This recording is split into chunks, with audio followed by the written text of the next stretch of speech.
Figure it out. Hello, this is Adam Koralik from Figured Out Productions. The following video is a video of some kind, and I hope you enjoy it. Hey everyone, welcome to the Figure It Outcast this month for August 2019. I'm Adam Koralik, your host. So of course, as always, welcome. This is a Patreon-backed podcast, so thank you very much to everyone on Patreon. And of course, if you're listening to this publicly, thank you for listening there as well. If at any time you wish to join the Patreon, there's a link in the description. There's also all sorts of social media stuff in there for me, the Instagram, the Twitter, Facebook, all that fun stuff.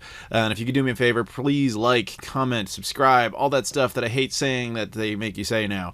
If you could do that, I would seriously appreciate it. Thank you very much.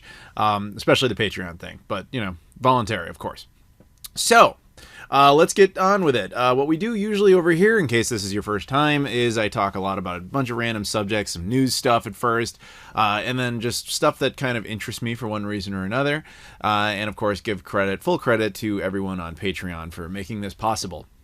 So let's talk about the first thing on my list here, which was the day I'm recording this. I just got back from the Missouri Game Con, which was yesterday, or well, technically 2 days ago. And I had a great time. The Missouri Game Con, that was their fourth year. I've been their only reoccurring guest for all 4 years. And it's been an honor to continue to get to go to that and have a good time there. And you guys will see some video footage of it. You'll also see some pickups that I got there. A lot of different guests this year that had finally made the trek. And then, of course, unfortunately, some of my friends who were unable to make it. One of the advantages I have is that I'm not that far away from St. Louis, Missouri. I live in Chicago, so it was very doable for me to attend. And that's definitely part of why it's easy to keep bringing me back. I have no qualms about that reality. But yeah, as always, it was really fun, and I want to thank all the guys who run it. They're all they're really good dudes. And if you ever give a chance to go to the Missouri Game Con, you should definitely go. It's fun because it's primarily like a game swap, you know, a whole bunch of tables selling stuff, but they also try to have some really cool like YouTuber type of guests and one of a kind type of things, like the Nintendo PlayStation prototype was there this year, which we'll get back to in a bit.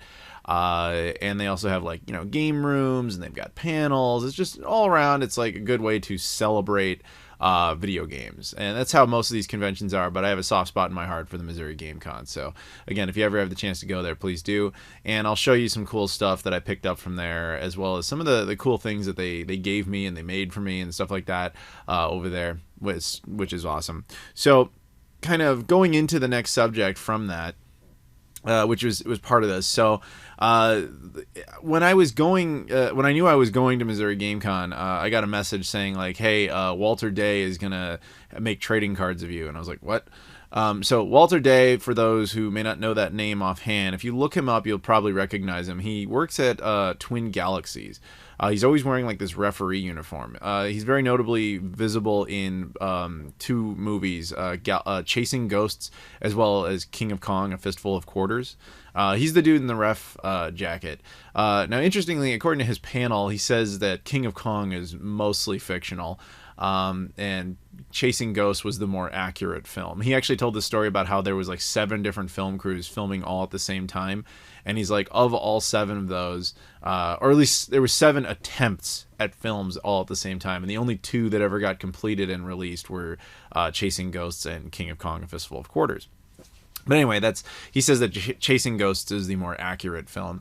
But anyway, that's not the point. So that dude runs Twin Galaxies, and he's like keeps record holder. If you're not familiar, that's kind of their thing, is they keep records of things that are significant to video games, including like high scores, all-time bests, that type of thing.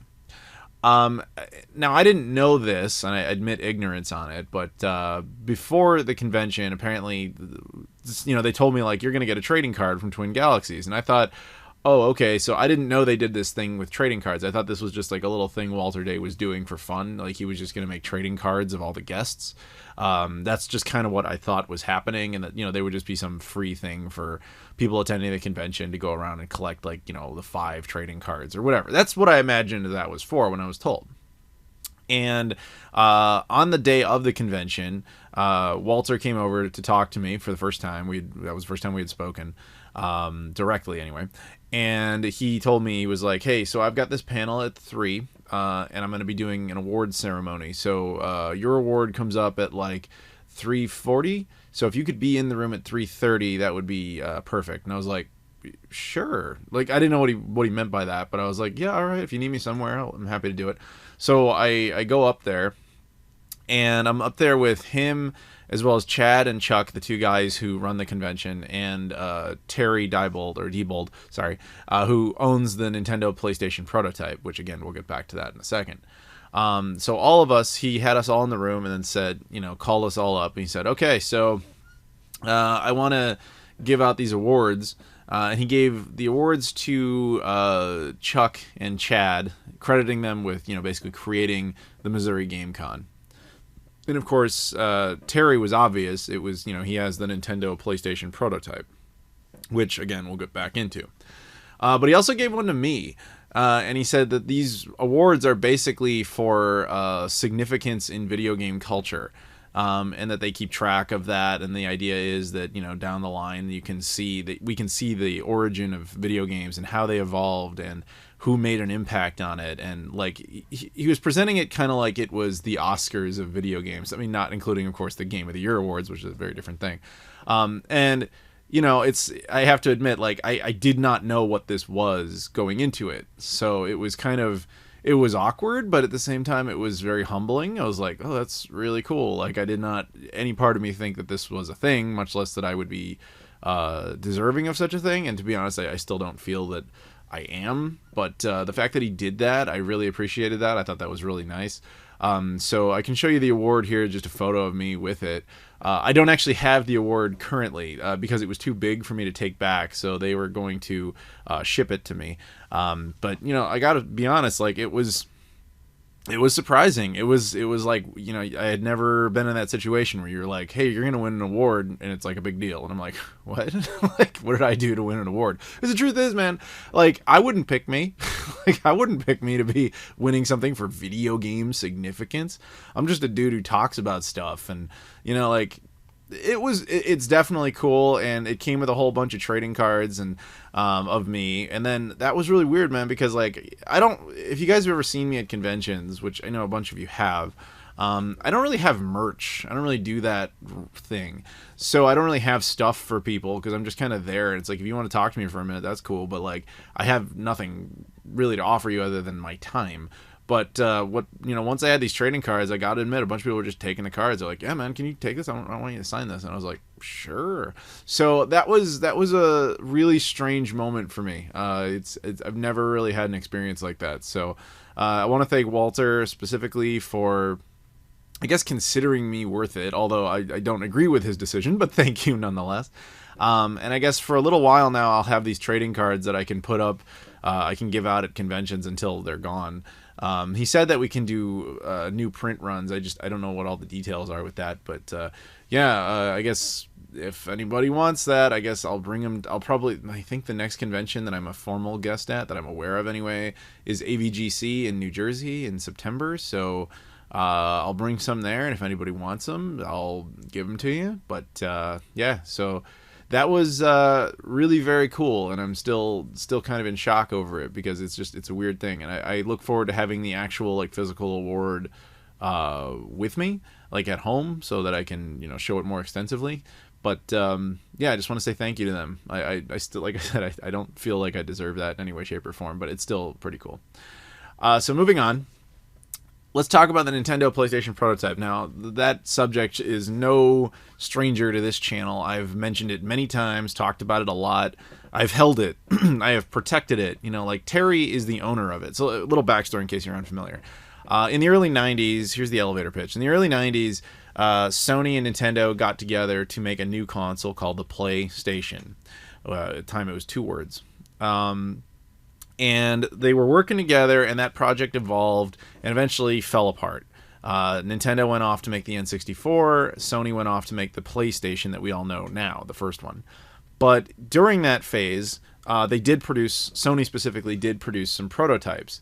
And the prototypes were basically Super Nintendos that had this proprietary CD format on it that was Sony's. Now, after it all fell apart, Sony ordered all the prototypes to be destroyed. And there was only a couple of them. What happened was that this guy named Olaf, who was the first president of Sony Computer Entertainment, had one, and he decided not to destroy it for whatever reason. He just kept it in his office as just kind of a cool thing. Fast forward many years later, Olaf's whole place goes into an estate sale situation. And it ends up in just a cardboard box along with just a bunch of stuff. Terry attends this estate sale and decides to just buy this random box, kind of like Storage Wars style, where you don't really know what's in there. You're just kind of buying a box. So he did that. I think I vaguely recall him saying it was because he was looking like for silverware and he thought he saw some in there. So he went for that box, bought it for like $70, something like that. Then he gets it, opens it up, finds the Nintendo PlayStation prototype in there, doesn't really know what it is, and just kind of leaves it in a box and in his garage for a while. Years later, I believe it was him and his son, I think his son specifically, Dan, were watching a bunch of YouTube videos and saw like pictures of the thing on various videos. I know at one point Terry said that we looked at one of your videos for confirmation, as well as other people. I mean, there were plenty of people that had covered it better than I did, but he told me that. Maybe he was being nice, but he did say that to me. Anyway, so he was like, we looked at that and we're like, oh, we have this thing in the garage. Everybody's like, no. They started posting about how they had it, and everybody's like, no, you're full of shit. You don't have that. And then they started posting a bunch of photos, being like, nope, here it is. And then the internet like went on fire, realizing that this thing was real. So so now since then, Terry has been touring it with it around the world, showing it off at different conventions, letting people play it and experience it. Just because it's such a rare, random thing. For years, both Sony and Nintendo even denied it existed, but there it is in the flesh. Like I've held it, I've played on it. It's just it's an amazing thing. I've protected it actually. There's multiple times where Terry had to like go off for a minute. He's like, "Can you watch it?" And I was like, "Yeah, I got you." Just on guard duty. That's nothing necessarily new. What is new, though, is that... so you guys know I'm a big fan of the mCable and the mClassic. I did videos on that. I suggest checking it out. It's particularly mClassic because that's their new little toy. Basically, I talked to both of these guys, and I got the guys over in Marseille. I was like, look, man, you should go to the Missouri Game Con and show people the mClassic. So they did it. They sent a guy, which was actually a buddy of mine named Jesse, who I actually got a job over there. Because they needed a dude who lived in the Bay Area, and he did, and I recommended him. So now he works there. And they sent him down to St. Louis to the Missouri Game Con. And I talked to Terry, who again is a friend of mine with the Nintendo PlayStation. I was like, wouldn't it be cool, guys, if we hook up the Nintendo PlayStation prototype to the mClassic and just kind of see what that'll be like? And all parties were very agreeable to this, so we did it. We set it all up, and I think that you can see a video of this over on the Marseille, either their YouTube or their Indiegogo or something. But there is a video of them basically showing it, running in 1440p, which is kind of insane to think about. And Terry. It was actually really funny because the first time I told him that I kind of wanted to see how this would go, he was like, I mean, yeah, you can do it, but I think it's going to be bullshit. Like, he didn't believe it. He thought it was just going to look like whatever, like I'm never going to notice. And then he sat there and he was like, okay, no, I see the difference. Like, it really is a big explosion in color and all this stuff. And he actually even, I know they recorded footage of him talking about it. I don't know what they'll end up using, but so Terry was a fan of it, and again, he's the one who's been touring around with the thing, so it was cool. It was just a cool thing to see that, because like it was cool to see that I could. It sounds arrogant, but that I could help these people. It's like Marseille, would have an option to like look at something really rare like that, and then Terry would have the option to like see, for the first time see the Nintendo PlayStation prototype like in its fullest glory or potential glory, because we got RGB out of it, and then that we confirmed it even had RGB by doing that, and then ran it through a RetroTink. And then so you could get HDMI out of it, and then you connect the mClassic to it and see what it'll do. And it was just kind of the nerd in me was like super fascinated just by like, if I had those things to test, I would have done it myself. So being able to set that up so that I could essentially see how that would work was fun, and hopefully everybody had a good time. I know a lot of people like they came over and they were checking it out and they were excited about it. They ended up having a Street Fighter 2 competition on the Nintendo PlayStation prototype running with the mClassic. It was just kind of it was an overall cool thing, just seeing all these like worlds collide like that. So it was fun. But yeah, if you guys are interested, again, I do seriously recommend the mClassic. I think that thing is really neat. Anyway, enough about that. Let's move on to some news.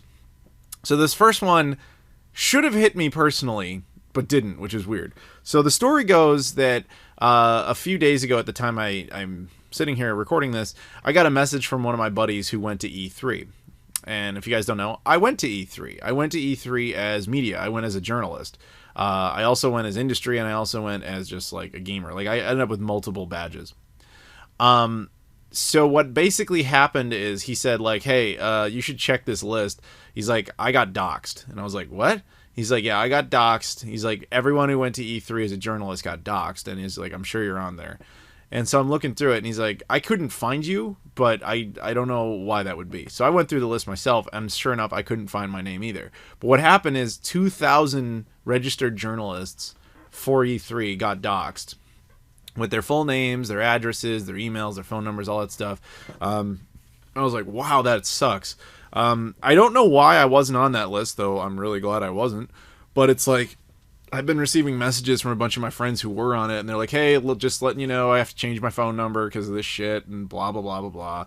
And I was like, damn, that really sucks. You know, it's like, what happened basically is that they, ESA, who runs E3, basically kept like a spreadsheet of all registered journalists, which makes sense. They want to know who to contact and how to contact them. But they kept the file completely unprotected, and they kept it somewhere easily accessible to the public, or at least easily hackable for someone in the public. And so once that happened, all their information was thrown out there. It's like I kind of thumbed through the list, and I'm like, I know that person, I know that person. It's like I feel so bad because like all of them are just having to deal with this bullshit now. And I still don't know why I wasn't there, but I'm really glad I wasn't. Yeah, because that's just something you don't do, guys. Like, this should be common sense, but you don't try to get someone's phone number from something like that and then contact them and think like, oh, I watched them on the YouTubes, or I listen to their podcast, or whatever, I read their articles, they're gonna be my friend now. Like, that's like creepy shit that only like lunatics do. So don't do that. Like, don't go through and look for people's information and be like, I'm gonna call them, they're gonna be my friend. Like, that's just fucked up. So I genuinely feel bad for all those people involved. I also feel bad for the ESA, because E3 was struggling as it is, and then having all the people who promote E3, or almost all of them, I should say, suddenly get doxxed. Not a great way to go about it. In fact, I'm not going to say any names, but I have talked to multiple people who are on that list who are like, fuck it, I'm done with E3. Like, that was the last straw. Like, getting doxxed by having gone there, no thanks. So that's certainly not something that they needed in these turbulent times of that convention. But I'm very curious to see what, if anything, E3 will even be next year. I guess we'll find out at the time, but man, yeah, not good for them. So let's move on. This is a kind of a short story, but it's kind of interesting, and at the same time kind of not. Now, look, so basically here's the headline. Ninja is leaving Twitch for Mixer. Now, that may not mean much to you, or maybe it means a lot to you. It didn't mean a whole lot to me until I kind of read about it a little more, which is, so I don't really do stuff on Twitch, and I certainly don't do stuff on Mixer. But Ninja is apparently like the biggest guy on Twitch, or was. And he's switching platforms from Twitch to Mixer. Now, this was obvious that he essentially moved over like a sports player trading teams, or being traded from one team to another, or signing with another team in free agency. Mixer is owned by Microsoft. Twitch is owned by Amazon. So Mixer, essentially, we can all assume that Microsoft essentially bought Ninja, which would make sense. It's also a really bad sign for Twitch and Amazon, because the truth is, the reason I never really got into Twitch was because of it feels like a waste of time over there. Like, the platform is not necessarily big enough to be sustainable, to be worth your time, unless you are really big. And to be honest, there aren't that many really big people over there. Ninja was a freak. But there's not a ton. Like, you can do a lot of work over there and have like 3 concurrent viewers. It's just kind of not worth your time. They also don't allow you to have ad money unless you sign away your life, essentially. I actually had a call once last year with one of the like the recruiters for Twitch, and she was like, if you're willing to sign up, I will instantly jump you over to the whole manage thing, so then you can have money for ads and all this other stuff and these benefits, blah blah blah blah. But there are some rules that go with that, and one of them is like you have to stream X amount of content, like, you know, frequently, like really frequently, to the point where it's like I realistically could never have done it. And the other part would have been that you need to agree never to live stream on other platforms as yourself, or any sort of, like, you can't, like, I could not be allowed to live stream on YouTube in as myself, as my normal channel, or any other type of channel I wanted, where I couldn't do it on Mixer. Like, you essentially sign away rights to do stuff like that. And I was like, it's a hell of a lot of work for really no reason. And then because I know how that would have played out. I would have ended up getting burned out way too quickly. And then it's like, good, now I'm still under contract. I don't actually have to keep making stuff for Twitch, but at the same time, I'm not allowed to make stuff for YouTube. It would have been a disaster. Or at least I wouldn't have been able to make live streams for YouTube. So that's why I never did it. And I think that they're kind of running into the problem. This is a weird parallel, but I think they're kind of running into the problem Blockbuster had. Blockbuster, when they were the only name in the game, treated everybody like shit. They were like, oh, your late fees, too bad, you got to pay those. Your videos due back after 2 days or 3 days, and you know, it's going to hurt you. And we are very serious about it. It has to be before midnight. You better rewind your tape, or you're going to get a, you know, like, you know what I'm saying? Like, there was a lot of rules in place. And as time went on, when they started having more competition, they had to start getting nicer. They extended how long that stuff was. Oh, there's some leeway time past midnight. That's fine. You can rent more movies for less money, etc., etc. That's until they eventually went out of business. Twitch was like, I mean, yes, YouTube has live streaming, but they've never been able to be the same. They haven't been as synonymous with it as Twitch has. Twitch is finally seeing legitimate competition in the form of Mixer, and they're getting poached, as well as Facebook Gaming, who's also poaching a lot of people from Twitch. And that's why Twitch is trying to lock down people with like these lifetime contracts of bullshit. So yeah, I don't know the terms of whatever Ninja's deal was with Twitch, and I don't know how he necessarily got out of it in favor of Mixer. I'd be very curious to know that. But at the same time, it's like, I can see what's happening. Twitch is gonna get left in the dust. Like, the Mixer is gonna buy their way into success, because that's kind of the Microsoft model. And I gotta be honest, having streamed, I have actually, just for tinkering purposes, I've streamed on both. I have to say I actually prefer Mixer. One of the things, especially if you're playing on an Xbox, like an Xbox One, because it's while it's not perfect, its sync rate between the gameplay and the stream, the delay is only a couple of seconds, and that allows them to be able to do that thing where you can have a friend like take over the gameplay for you and swap between. It's like, it's not perfect, but it's somewhat playable depending on the game. Whereas Twitch is like, you know, usually a minute or so behind, if not more. And the same problem applies to YouTube, but YouTube doesn't present itself as a live streaming platform. It just is a video platform that happens to have live streaming.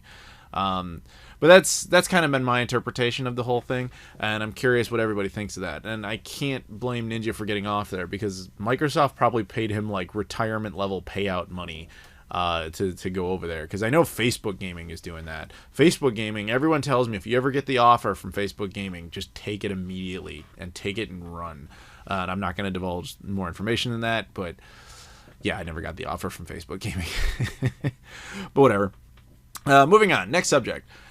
So this should surprise nobody. GameStop, they are inching ever closer to the end. They have now laid off a third of their management. To refresh everybody on that situation, GameStop, much like Blockbuster at one point, was like, they had a stranglehold on the physical game market, especially the retro game market. But over time, as physical media has become less in demand from current generation stuff, they've been starting to get hit hard. And they were I remember when they were like, we are no longer about retro, and they started purging all of that stuff from their inventory, not allowing you to have it anymore. And I remember that being significant, because I would go over, and when they all purged in, like, I live in Chicago, so like the greater Chicagoland area, when GameStop corporate did that, every GameStop had to dump everything retro as they defined it at that time, over to this one specific store, and it was that one store's job to basically either sell it off or just trash it all. So I remember going to that specific store, and it's like where half my Genesis collection came from, because they were just like, we're gonna, you know, chuck it. But it was insane. But anyway, so GameStop is now, they've, much like Blockbuster, they were dicks, you know, and now they're starting to get a little nicer because they have to be. So like, oh, you know, our return policy is no longer as awful. Oh, well, we totally care about retro. We want to sell that stuff. And then they've started doing things like they got into cell phones for a while, which didn't really work out. And then they got into, now they're selling a lot of toys and t-shirts and things like that. And yeah, they're trying to find a way to stay alive. They attempted to sell the entire company. They couldn't find a buyer. When I was at Missouri GameCon and I had my panel and people were asking me questions, I will not forget that one guy asked me, he's like, how much longer do you think GameStop has? And obviously the truth is I don't know, but I said, let me put it to you this way. Shenmue 3 is a game I'm obviously massively looking forward to. It comes out on November 19th. And if you pre-order it at GameStop, it comes with this little like reversible coin of the dragon and phoenix mirror. And I want that. And I want to pre-order at GameStop. But I'm not confident that they will still be around for me to pick it up on November 19th. And that got a big laugh in the room. But the truth is, that's probably not the case. They'll probably be fine. But the truth is, I actually am serious. Like, I don't want to pre-order it from them unless I know they're still going to be there. Because the thing is, I promise you, if they file Chapter 11, any pre-order is not going to be honored, and that money is gone. So I don't really want to pre-order it from them until I know, like, okay, they'll still be around next week. You know what I mean? But I'm waiting on that. But yeah, so the thing about GameStop is I see a lot of people reacting to this very differently. Now, I've long since said that I would dance on the grave of GameStop. I won't miss them for all the horrible things that they have done to video games, and the whole retro market thing.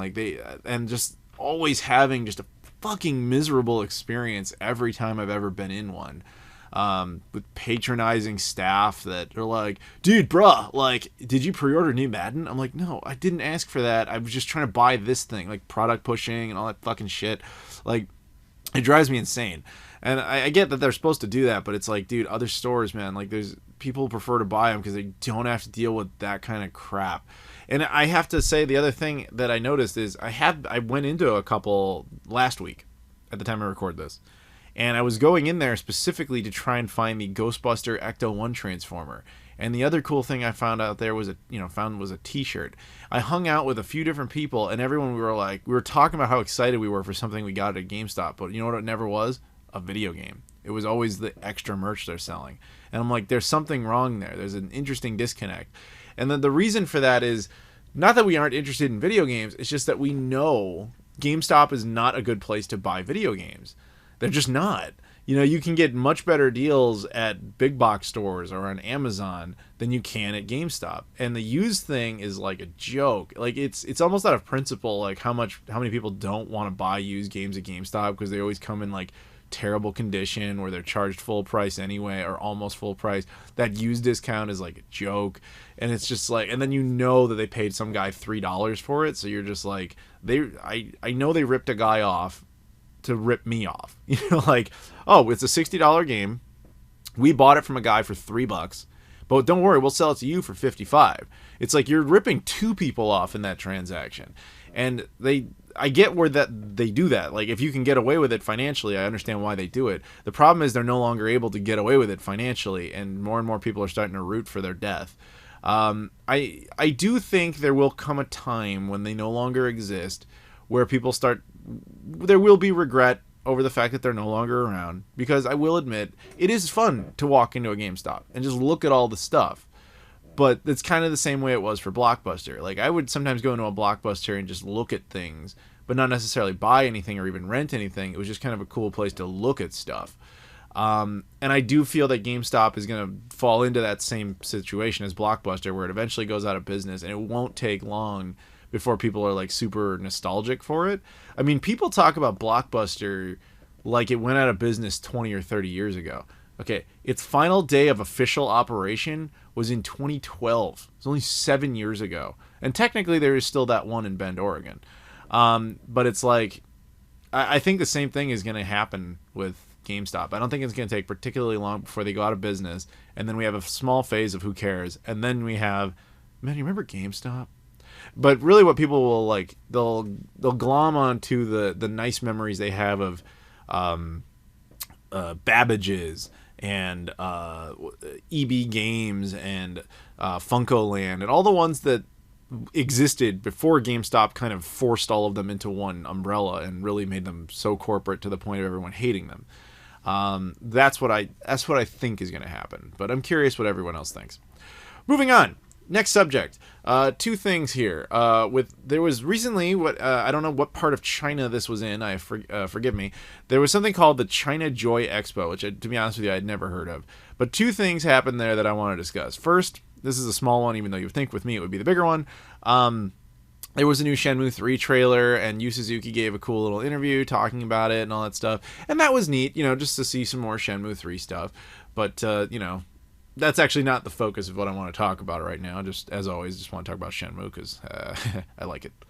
But the other one is, so apparently there was this game for the PS4. I don't know its name.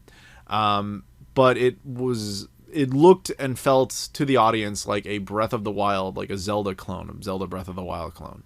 To the point where there's tons of photos online of people like protesting the game, giving it the middle finger and all this stuff. Like that was, people just being like really angry about that being the case. Like at first when I read that, I was like, well, Zelda clones have been around for a long time. People have been essentially trying to rip off that model and blah, blah, blah.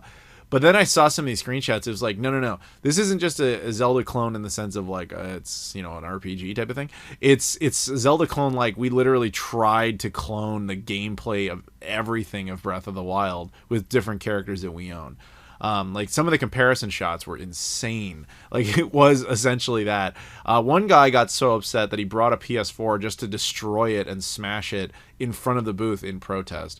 Now that's where I draw the line. Of course, like you can be opposed to what these guys are doing and for whatever reason, but you don't need to cause like physical damage to a facility and a device and all that stuff.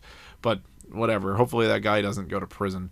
I don't know what kind of crime that might necessarily be over there, but whatever. So anyway, I just found that story kind of insane, and I'm wondering if it's gonna go any further than that. Like, are they only gonna release it in China? Are they gonna decide like not to release it at all? Are they gonna put it out in other markets? Will people react? I'm curious. I don't know how much I think that the West would care about something like this. I think we'd read it and find it amusing, but I don't know. I can't see people going to like PAX West, seeing this demo, and just like everybody just, demonstrating in front of it and just protesting the game. I don't see that, but maybe I'm wrong. Maybe I just don't know. But, well, I know I don't know, but maybe I don't understand. You know what I'm saying? But, yeah, so that I just thought I'd throw that out there as kind of an interesting subject. Now, let's move on. We have a round of shout-outs. These shout-outs go to Patreon backers who, every single one of them, supports my Patreon, and they are at the appropriate tier in which they get a shout-out. Now, if you want to support the Patreon, I would definitely appreciate it. You get early access to videos and other perks. You can also get shout-outs. You can pick a subject on the podcast. You can even be on the podcast. But all these people, they're at the shout-out tier. So let's do this. We got Corey Marsh, Jesse Perez. Jesse Perez is, by the way, the guy who I helped get a job over at Marseille. He's also the dude I helped get a job at Imogen. Imogen's the guy who made the Atari Jaguar into dental equipment. That's a different story. So I've gotten this dude 2 jobs. So thank you, Jesse, for your support. Joseph Tamburino, Luis Bonilla, Michael Kelly, Eric Peralez, and Trey Wagner. Thank you all so much for your support. I seriously appreciate it. It keeps the lights on and the channel going. So again, Corey Marsh, Jesse Perez, Joseph Tamburino, Luis Bonilla, Michael Kelly, Eric Peralez, and Trey Wagner. Thank you so much. Now moving on, we're going to talk about, now it's going to be movie stuff from here on out, movie/TV stuff. So if you're just here for the video games, I apologize, but hopefully you stick around anyway. The first thing I want to talk about is Spider-Man Far From Home. Now, this movie's been out for a while, and I really should have talked about it last month, but because that was a unique situation, it was mostly we just talked about Sega Saturn stuff. But this time, I'm going to be talking about a lot of movie stuff here. So, Spider-Man Far From Home, I saw it like almost the day it came out, which was basically a month ago. And I thought it was really I thought it was really good. I thought it was an interesting little follow-up there to, Avengers Endgame. It kind of showed more comedic moments of how things had to have played out, and, like, namely when, and this is spoiler territory, I'm just going to keep it up, because it's been a month now, so hopefully you've seen it. But, it was interesting to see, like, okay, so as soon as the Hulk had, unsnapped everybody and brought them back into existence, how did that work? And the Spider-Man Far From Home shows you that basically everybody just reappeared where they were when they were snapped out of existence and doing essentially what they were doing at that moment. Now, it doesn't dive into this, but people have noticed, like, okay, so anyone who is snapped out of existence while on a plane or something like that will just reappear in the air with nothing around them and still die. Like, there's going to be a whole lot of scenarios that will come up as a result of, the effects of that, which is really quite fascinating, I think. But the movie as a whole, after it gets some of that kind of stuff out of the way, it has this obviously basic adventure story where they all have to go off to Europe, and he has to deal with all the things he's dealing with. Like, he's got the glasses. I forget the name of I forget the name of the character essentially within the glasses. But he has, Peter has then control of, like, this big army of tech that Iron Man had created. He also has to deal with Mysterio and all of his bullshit. And Mysterio was an interesting situation for me, because I sit there and I go, like, I don't think Mysterio's plan could have ever worked. Like, ever. Like, his whole thing was, he doesn't really have any powers or anything like that. He's just a dude.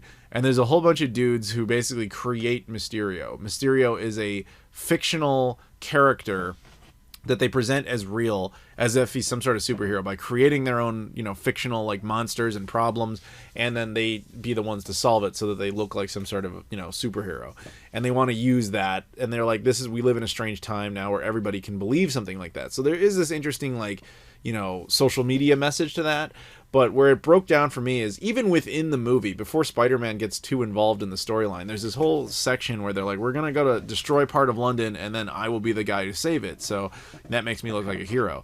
But they have to check in, like, with, Nick Fury and all this stuff, or what you think is Nick Fury, which is actually a Skrull, if you see the end credits. But, he's like, all right, we got to make sure there's certain factors that aren't at play here. We've got to make sure we don't have any Avengers to deal with, and blah, blah, blah, blah, blah. And so they even mentioned that. They're like, there's no Avengers to deal with, so good, and we'll be fine. But even within the movie, his plan starts to fail. Spider-Man just accelerates that process, and he's like, I got to trick 7 billion people. If anybody finds out it's not really me or whatever, then, like, it's going to, make everything collapse. And I'm thinking, like, dude, you couldn't possibly keep this up. There's no way. Like, the scrutiny level of people. Plus, again, he just lucked out that one time where somehow none of the Avengers were that interested in dealing with this, which was, I think, that's a problem you run into in a lot of the standalone Marvel movies, is like, well, wait a minute, where are the rest of the Avengers? And they address some of them. Some of them make sense, but I'm thinking, like, what's Hulk doing right now? Like, why doesn't he care about dealing with this? Some of them you have legitimate excuses, but some you really don't. And I think it wouldn't have taken that long before his problem, or his whole plan would have collapsed. What I'm essentially saying is, Spider-Man being in that final scene really didn't make that much of a difference. He would have failed eventually anyway. Yes, presumably he saved everybody in London. I don't dispute that. But I think just it wouldn't have been that much longer before his whole thing would have collapsed. I remember this making more sense when I saw it, because I'm sitting there like, yeah, he's going to lose regardless. Because even, yeah, all right, so now I remember why I think that. So you're watching that movie, and, he says a whole bunch of stuff like, oh, it's creating this weird suction, blah, blah, blah, and then Nick Fury, which is, again, a Skrull, he just looks over, he's like, that's some bullshit. So even Nick Fury stopped believing him and knew he was full of shit well before Spider-Man did anything. You know what I'm saying? So, like, I feel like his plan would have failed regardless, with or without him. That's essentially the point I'm making, which I realize is a very long way to say that. But yeah, I did still rather enjoy that movie, and the ending was, like, super stunning. And I'd love to dive into all the corporate politics of having Spider-Man in there, but I feel like that would just drag things down. I believe that... So the original contract that Disney drew up with Sony over borrowing Spider-Man, basically, for the MCU, it was a 6-picture deal, sort of. It was a 3-picture deal where they end up... Spider-Man is allowed into the Disney properties, meaning Avengers Endgame, Avengers Infinity War, as well as Captain America Civil War. And then Sony would essentially have Disney make movies for them, Spider-Man Homecoming and Spider-Man Far From Home. That was the end of the deal, except for the sixth one, which would be Tom Holland was specifically contracted for a sixth Spider-Man movie.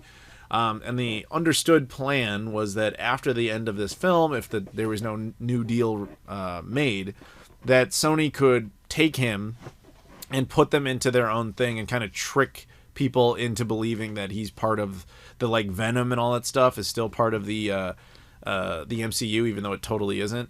But I believe that I've heard that there was some sort of catch that if Far From Home or Homecoming had grossed over $1 billion, then the sixth film ends up in Disney's hands, where they can go on from there. Which it seems like Far From Home did do that. And if that's true, that means the next Spider-Man movie will be at the House of Mouse. Sony will still have some rights and claims to it, of course, but it's, you know, like, it'll be produced there. So there's no threat of them hijacking Tom Holland, at least for now, unless he re-signs under similar circumstances. At least that's if that story is to be believed. So then I couldn't understand initially why they were doing these Venom movies and these other, like, weird Spider-Man spin-off movies that don't have Spider-Man in them. And I thought it was as simple as they're setting this up so they can trick people into thinking, you know, hey, you know, Spider-Man's really popular right now. These are his villains. Like, trust me, these movies, they're in that universe. Because that's what Amy Pascal was basically saying publicly, even though Kevin Feige was like, no. But now we know there is another reason for this. For those, I'm going to do a crash course here on this. I know I said I wouldn't do this, but now I have to. Spider-Man is owned by Marvel, but his film rights are over at Sony. And according to the basics of the Sony contract that they have between each other, Sony has to produce a movie like every 3 years in order to retain the film options. Now, as it happens, Spider-Man Homecoming and Spider-Man Far From Home do not count. They do not facilitate that contract, the needs of that contract. In other words, if Sony hadn't made the Venom movie, they would have lost the rights to Spider-Man. As weird as that is to think about. Because they made Amazing Spider-Man 2, and that refreshed the rights for like another 3 or 4 years. So then they had to do Venom to refresh the rights for another 3 or 4 years. And that's going to keep being the case. Like, they're going to have to do a Venom sequel. They're going to have to do these other movies. You question why they're doing them, but they're literally just to retain the rights. Kind of like what happened with Fantastic Four for so long. It just kept getting these shitty movies put out just so you could keep the rights in the event that we ever decide to make a good one. That's basically the situation over there, which is insane to me. So whatever. And it's also actually turns out that that's why so many versions of the characters that appear in the MCU Spider-Man movies are so uniquely odd compared to their comic book and other movie adaptations. That's why MJ isn't Mary Jane Watson. She's got a different name. It's why, you know, his friend Ned is very different. It's why Aunt May is like young and it's just called May, who happens to be his aunt, and why she's attractive instead of being like old. You know, it's why he's got more of this like I'm Spider Iron Man, you know, like it's as opposed to the traditional Spider-Man, etc. And it turns out any character that appears over there, both Disney and Sony would have a claim to. So if they were to do a traditional Mary Jane Watson in, say, Spider-Man Far From Home, then now Disney can claim that character as well as Sony, which then freezes the character so nobody can use it from a legal standpoint. So they have to basically come up with a whole bunch of characters that they don't care if they ever survive outside of that movie. Which also means that if the deal falls apart and Sony takes Spider-Man home and decides not to use him, you will never see iterations of any of those versions of characters ever again. Because legalese is fun, isn't it, everybody? Yeah, all right. Anyway, enough of that. Let's move on. The last subject, which is actually going to be broken down into many small subjects, micro subjects, is about Marvel's Phase 4. Because, yes, I mean, Spider-Man Far From Home was the end of Phase 3, the last one. So Phase 4 is what they announced at San Diego Comic-Con. They just kind of showed a whole ton of stuff and gave you a little bit of information here and there about what's coming up. So I'm going to do kind of the micro impression of each one of these, and then kind of the overall thoughts on it. So the first thing up was Black Widow, which is apparently going to be a movie. Scarlett Johansson. It's going to be some sort of prequel. Probably a whole lot of thing about Prague, you know, like that they talked about, that they've mentioned a couple of times in the various movies. Or no, Budapest. Sorry, Budapest. It's going to be like Budapest, you know. I think this movie would have made more sense, like, I don't want to say 10 years ago, but at least like 7. This movie seems like, yeah, okay, fine, finally, like, spoilers, her character is dead by the end of phase 3, so this movie has to be a prequel, and it's kind of like, do we need this? Like, I guess it was deserved, but it should have happened like at least 5 years ago, maybe more like 7, but they, I guess, didn't feel the market was ready. They needed to prove it, and somebody did, of course, with Wonder Woman. So, and you get what I'm saying, like, female superhero-led movies have traditionally not done particularly well. Now, Captain Marvel obviously vastly blew that out the door, as well as Wonder Woman. So it's like, okay, I get it. I just feel like story-wise, it's just a tad late to be doing this, but whatever, I'll still see it. And then after that, we've got Falcon and the Winter Soldier, like the TV series that's going to be on Disney+. This was the other thing. There's a lot of content for Disney Plus here, which makes sense because they're about to launch that, and they need a whole bunch of unique original content that's going to draw in subscribers, basically to siphon them away from Netflix. Now, one thing I like about this idea is, from my understanding, when I keep hearing like, oh man, you're going to have like TV shows now that are like canon within the universe, and I'm thinking, like, from a production standpoint, what a fucking nightmare that would be, to be like, we're gonna do like, a constantly reoccurring show, and every episode somehow has to feed into the canon of the show, of the movies, and then the movies have to basically accept the canon of the show. And I'm just like, that's gonna get really complicated really fast. And that's why the Netflix shows were always this weird gray area where, like, the movies could affect the TV shows. Like, there could be the Avengers event, and then people in the shows could acknowledge that that was a thing. But if anything happened in the, in the Defenders, like, Jessica Jones, Daredevil, Punisher, all that stuff, anything that happened there could not have any bearing on the movie. So it really never felt like equal. And now we know why. They've decided that the new Disney Plus shows are going to have that effect. And while they haven't said it, it's, I'll get back to this, but I feel like all but confirmed that the Netflix shows are now no longer canon, and they'll probably reboot all of them, which is kind of a shame, particularly with Daredevil, because that was such a good show. I think the only one that would still be canon would be Agent Carter, but that was done under ABC, not Netflix, and ABC is Disney.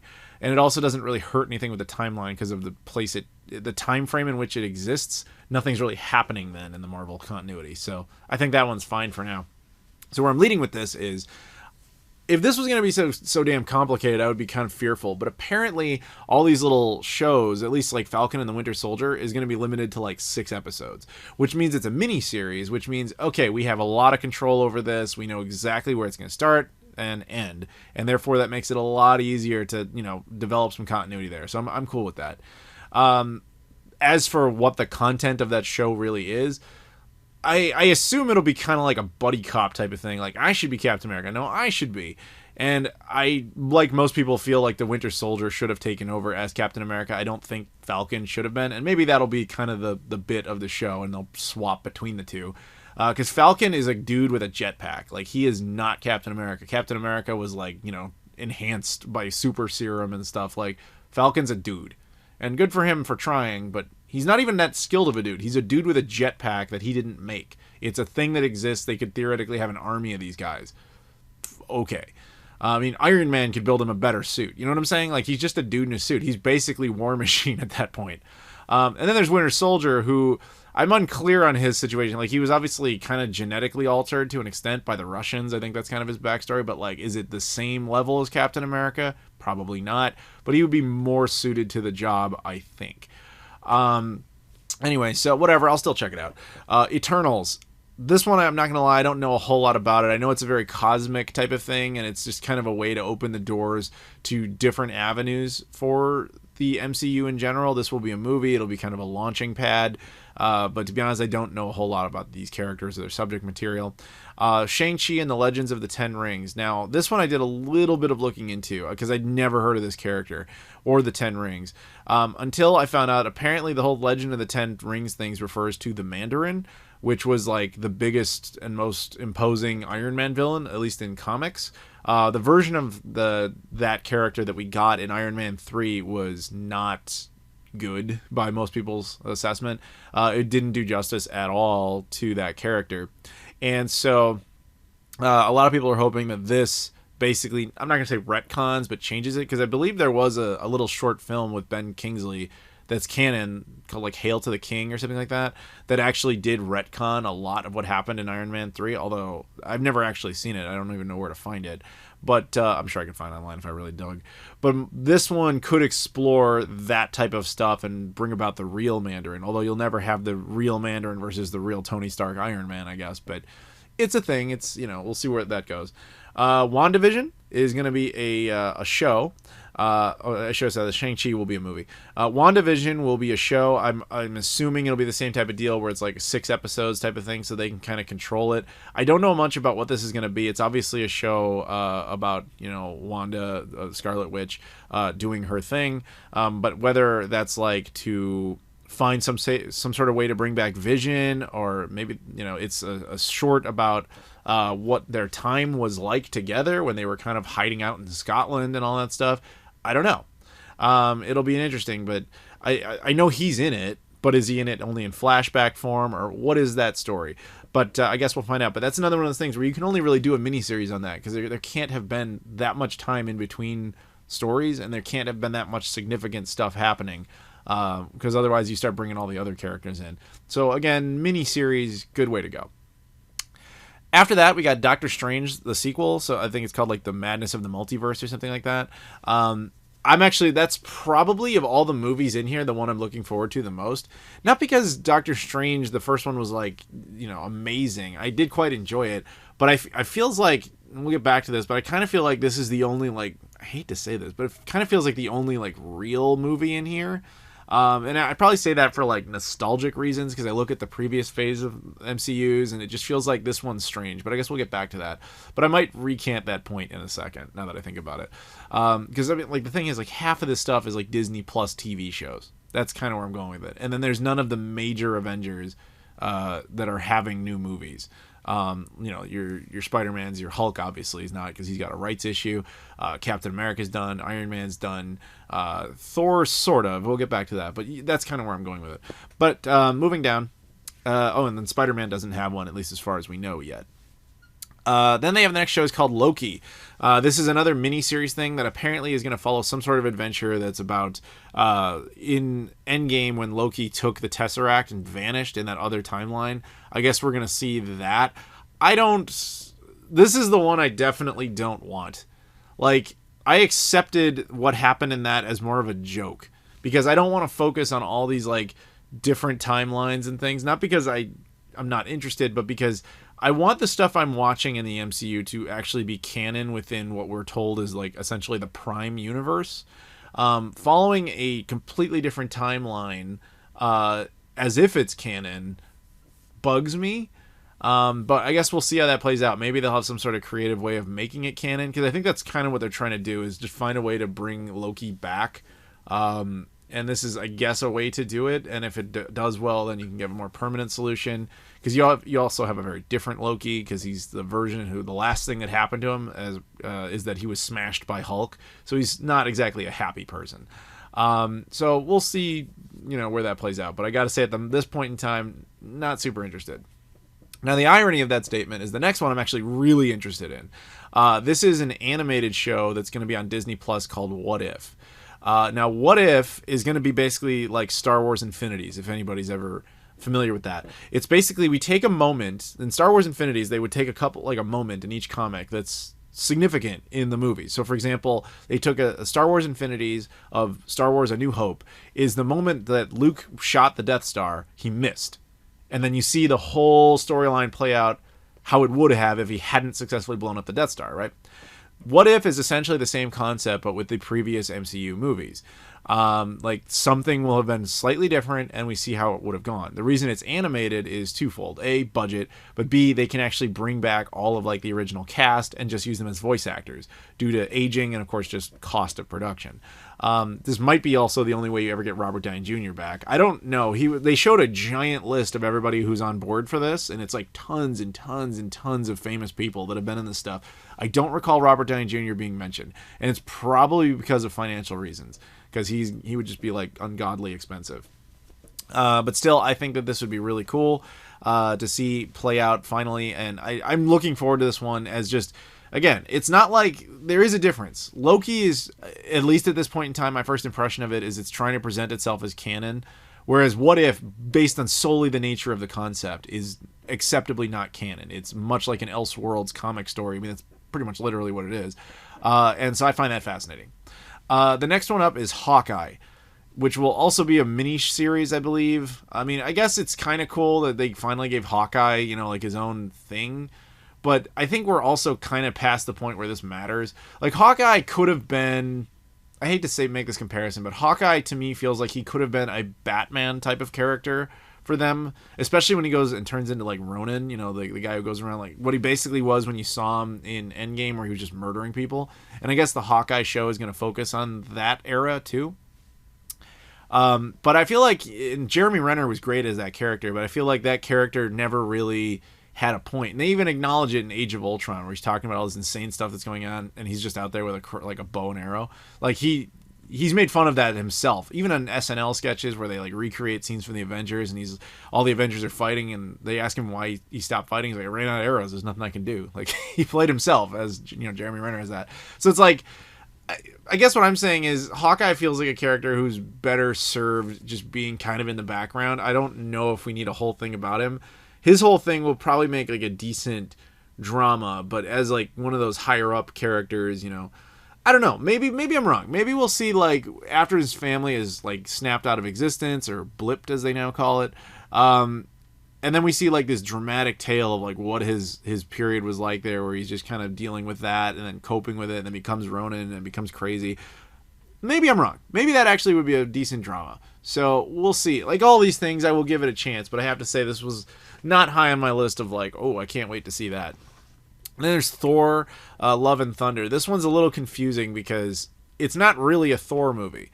In the sense that it's not about Chris Hemsworth. Like, he's off with the Guardians of the Galaxy. He may appear in it, we don't know for sure, but this is mostly about other characters getting the power of Thor. Specifically in this case, we know that Natalie Portman's character is returning, Jane Foster, and she will be Thor. And this is one of those ones where it's like it leads to a whole bunch of people online bitching about, oh, you're, you know, politics, gender politics, all this crap. It's like Jane Foster was around for a while as Thor. Like, that was a thing. Like, I don't care about it from that angle. It's more like I'm surprised that Natalie Portman did it. Because Natalie Portman really wanted nothing to do with the MCU for a while. Like, after the second Thor movie. In fact, she was contractually obligated to do a third movie. And she wanted so out of it, like, so badly, that her little bit that she has in Endgame, the only way they got her to do it was to say this fulfills your contract and you're not forced to do anything. And that footage of her in that film is actually leftover footage from Thor: The Dark World. The only thing she did for it was that A, she signed off on letting them use it, but B, she did a couple of like audio clips that they could use, and that was it. And that was meant to fulfill her contract. So how they talked her into doing, like, and decided for some reason, I don't know what motivated them to do this, to have her be the lead of a new Thor movie, I don't know. I'd love to be a fly on the wall for that conversation and see how that played out, but yeah, whatever. Either way, I'll still see it. I'm looking forward to it, but it is a strangely questionable one, which is why, again, I say Doctor Strange feels like the most, I don't know, I want to say, like, quote, legitimate, unquote, a movie in this batch, even though that's really not a fair thing to say. But we'll go back to that in a second. Then they also just kind of did some power announcements. This was meant to be a surprise, which was Blade. There's a new Blade movie coming. They apparently were talking to Wesley Snipes at one point about this, and it didn't pan out. And I'm glad it didn't, to be honest, because the idea of retconning and saying, hey, the previous 3 Blade movies are now canon with the MCU, I think a fresh start was necessary. And Wesley Snipes is known to be kind of insane. And I think, you know, if you can avoid keeping him around and having him potentially fuck up, you know, like parts of the MCU, that's probably for the best. So the dude they got it, he has, like, I've seen him, I've been watching him and stuff since the 4400, if people remember that show. His name, I can't remember it because it's, like, really long. I know he's kind of shortened it now a bit, but This guy is now possibly the proof that there is not going to, that all the Netflix shows are no longer canon. Because the fact that he's playing Blade, he was also a character in a couple of those shows. I think it was like Iron Fist and some other stuff. Like, he was in there as totally different characters. And I feel like this is, I just feel like the Netflix shows, we're going to get some announcement at some point that those are wiped from continuity. And this is just further proof of that, in my opinion. Which is too bad, because a lot of them are really good, but I think there's just no way to really make them work within that ecosystem. And especially because Disney and Netflix don't exactly get along anymore. So next, they power rounded these. They just kind of said, oh yeah, Black Panther 2 is coming, which, cool, that's not really surprising. We don't know when that's going to be, and if it does come out in phase 4, it'll be like really towards the end of it. It's super early. There's really not much to say or even speculate on, but I'd of course be very curious to see that one. And then finally, the other little, it wasn't really a shocker, but it was at the same time, is Fantastic Four. Now the reason I say that wasn't a shocker is we knew they were going to be doing something with these characters, but it was also kind of a shocker that, oh, they're actually that far along that they're ready to be public about that. Because the Fantastic Four was one of the groups of characters that was held up in rights hell because they were over at Fox. So now it's like, finally, okay, good. And we're just separating them. We put him all the way down the end of the list. That way there's that much more time between the terrible last, Fox Fantastic Four film and then the one they eventually want to do. Which is also why I think you're not seeing the X-Men up here. Like, they're just not ready for it. And of course, the most recent X-Men movie was still the Fox version of the characters. Like, you need to give it a few years to kind of let people forget about those characters. And then of course they have to come up with ways to basically put those characters into continuity and have it make sense. Because the idea that all of these events around the world with the Avengers and all their stuff could have been happening for all this time and there's never any mutant that ever showed up. No. Although Kevin Feige did use the word mutant on stage, which was interesting because that word was actually legally attached to X-Men, which is why they had never were allowed to use it in any of the other Marvel movies. So the fact that he specifically chose that word implies that they know full well they're doing something with the X-Men, and we'll see it at some point. But beyond that, we don't really know. So Fantastic Four coming, and I'm excited about that because I want to see what a competent film studio can do with that. And eventually X-Men whenever they come up with some sort of thing.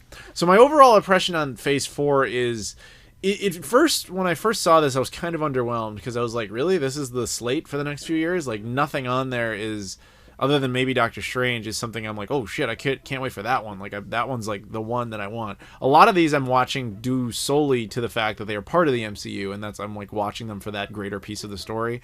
Even though literally 2 of them, Loki and What If, aren't even canon. We know that straight off. Or, well, basically aren't canon. We know for sure What If isn't, but that's its own different thing. And Loki, I essentially consider not to be canon, but I say that without knowing exactly how they're going to play it out, to be fair. And then a good chunk of them are just TV shows that probably, while they will be canon, aren't essential. You know what I'm saying? So then you whittle that down to a few movies, and none of them are, and they're all basically new stories. So at first I was underwhelmed. Then I thought about it more, and I said, this is actually the smart way to do it, because you just had the Avengers stuff, and you need to essentially rebuild up the universe now. And you have to set up the next big villain. You're essentially starting over while still having all this luggage from all those previous movies. And you also don't have a lot of your big characters to work with anymore. You essentially need to start up new ones. Like, you can't play with Iron Man anymore. You can't play with Captain America, at least the traditional one. There's a lot of those characters you can't use. And Hulk will still be around, but he's never going to get his own film because Universal is causing problems there. And I don't think they need him for that anyway. What's surprising is there's no other Avengers movie in this slate, although they did say that will probably be a thing at some point. But yeah, so it feels like it's the stopgap until Phase 5, which will probably be the next, like, okay, here's all these things we want to do. And Phase 4 was just setting all that stuff up. So that's my interpretation of it. But yeah, so that'll about do it. Thank you very much, everybody, for listening. Once again, thank you to the Patreon backers, Corey Marsh, Jesse Perez, Joseph Tamburino, Luis Bonilla, Michael Kelly, Eric Perez, and Trey Wagner. If you guys could all like, comment, subscribe on the video, I really appreciate it. Thank you very much, and I'll see you all later.